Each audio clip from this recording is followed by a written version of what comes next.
Here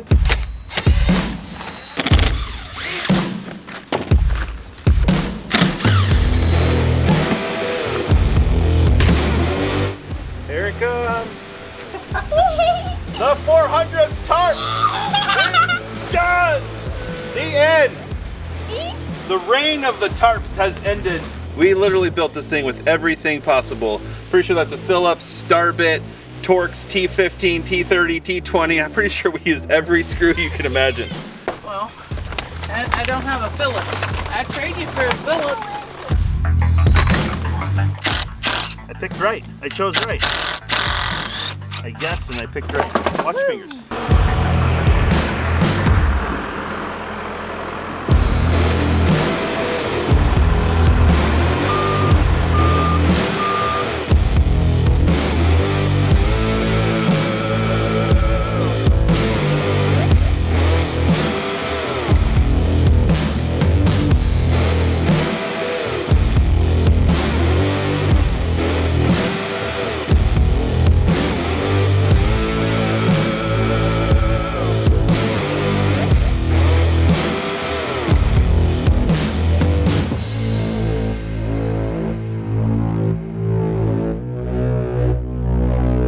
I can't believe that's gone already. That's crazy that that's gone. Wow. We have this little tiny cabin we actually lived in for 3.5 years off grid while we were building our dream home. And I can't believe it, but it's still here through all kinds of windstorms, blizzards, snowstorms, -20. And would you believe it? It kept us warm and dry. Normally, I would take you in and show you through the normal door, but we just made a new door.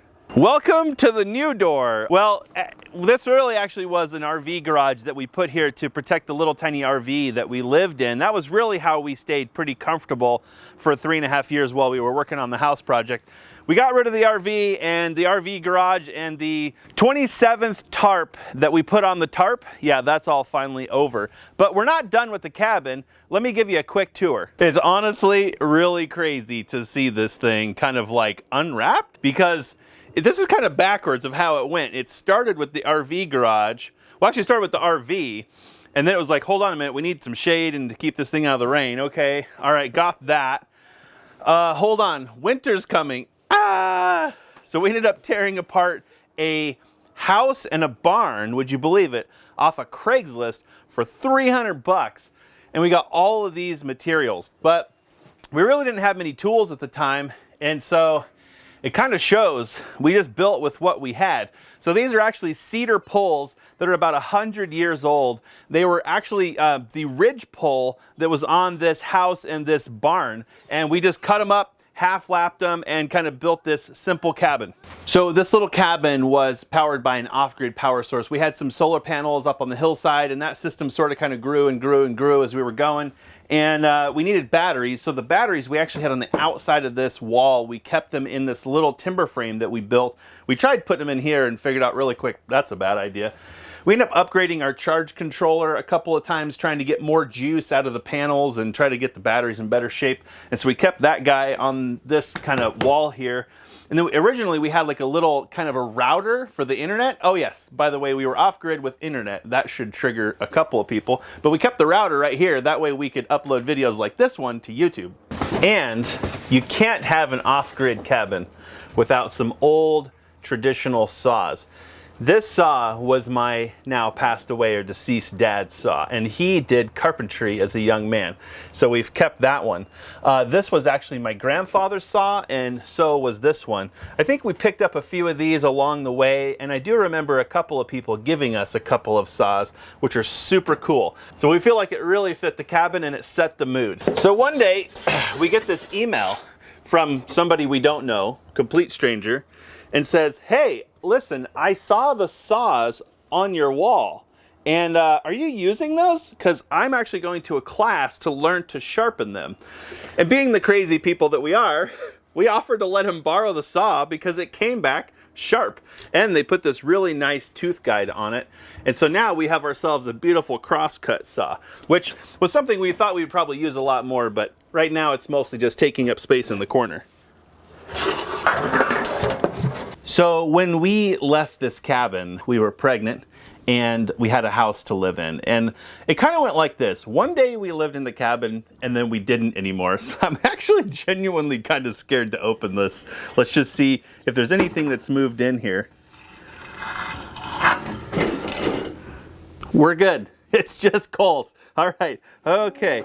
So this wood stove was a massive upgrade for us. When we first built this little cabin, we just kind of had this little barrel stove, and it didn't do a great job. That said, there's very little insulation in here, and it gets very, very cold. And so we ended up picking up this big boy at a yard sale, and this did the trick, but keeping it fed was a lot of work. But you know, it was a lot of fun, and I kind of missed some of the little crackly fires in the morning, you know, getting it lit and getting it hot and cracking that a little bit and just feeling the warmth and heat coming from the stove. This was a huge upgrade for this tiny cabin. These are what are known as memorabilia. These are little offcuts of beams from timber frame workshops that we've either had here or we attended. And they were really inspiration for the house that we built. But you can tell we want to build things. So this one actually came from a workshop that we went to in Maine. And we learned a timber frame. And these are all the students who signed the block. And this one is very special. This is actually one of the bird's mouths from a rafter that's in our house. And these are all the amazing people who have touched the house. Not just the timber frame, but there's been a lot of people who have delivered rock, helped us with concrete, showed up to help with electrical, done property cleanup. They've been that person that you call at the late hour, the 11th hour when you have a building inspection in the morning. Yep, those people have signed the block too. That's pretty cool. That's memorabilia. We live in an area where the shortest days of the year are about 8 hours a day, and it is really dark, and it's very hard to just function in those days. So what do you do when you don't have windows? Polycarbonate. And it actually worked amazingly well. We have this little light up here in the ridge, and when we come up the driveway, there's kind of this little off-grid glow to the cabin. Super dreamy. Free. This wall cladding here, a lot of people mistakenly thought these are like air gaps through the wall. And what's actually back there is reclaimed insulation with an aluminum facing on it. And that's how we even remotely stayed warm in this little guy. But this cladding here is actually cedar, and this is 100-year-old wood. It's actually 1x12 cedar from a local sawmill. I don't really see any of the stamps on it, but it's actually got an original stamp. And would you believe it, that was actually the sheathing that was on the roof of the house that we took down. Since we were off grid, power was a premium and we really didn't need much, but we also didn't have very much. We just wired up a little tiny electrical panel that was actually a box we had laying in a box of junk I got from my dad. Put a cord on it. We were able actually to power the RV using the inverter and the battery system. Of course, we did need a generator a ton. We just wired up a simple light and a couple of outlets, and it served us really well. When I say we did not have much, that's exactly what I mean. We actually found a massive pallet of reclaimed bricks that I think at one time were a chimney. And that's what this little cabin has been sitting on now for almost 8 years. It's been through 8 winters, a couple of 100-year windstorms, record cold, record hot, and it's still sitting mostly on the bricks. But I think if we're gonna really work on this cabin, we're probably gonna need to put a good foundation underneath of it. Well, the thing is, this cabin means a lot to us. It has a lot of sentimental value, and it's pretty good condition, really. I mean, we don't know that the wood stove is appropriate anymore, but we'd like to go ahead and keep using it. We're not entirely sure what we're gonna do with this thing yet, and we need to get it protected. So I think the right thing to do right now is to get a 4th side on this thing, and that gives us some kind of breathing room to do some design and kind of think about it. You know, it may just end up being a garden shed after all, but we have some ideas. Can you guys kind of visualize a loft a little bit, and maybe like a little nook here and a sofa and kind of some old rustic furniture with a door? I mean, it could happen. So let's go ahead and get a 4th side on this thing, and at least we can kind of take some time.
Well guys, she ain't much to look at, but she's got the heart of a lion, and just saying, if I was going into battle, I'd sooner take this cabin than a tough shed, if you know what I mean.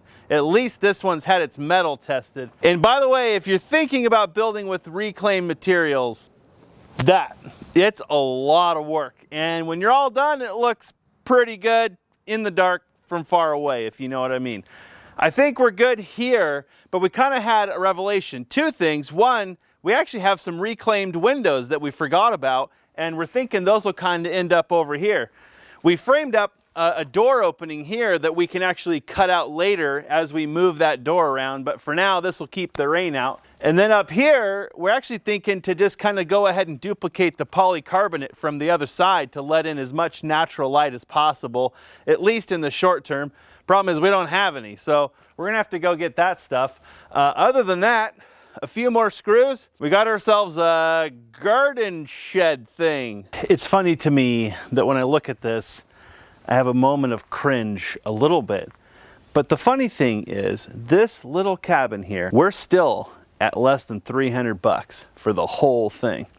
And based on what I've seen these cabins going for down at the corner shed store, we could build about 100 of these things for what this is worth. I can tell already just kind of from working with these materials, and I know what we were going through when we were building this originally, that this thing's probably going to get taken down to the guts, and we're probably going to have to build it back up.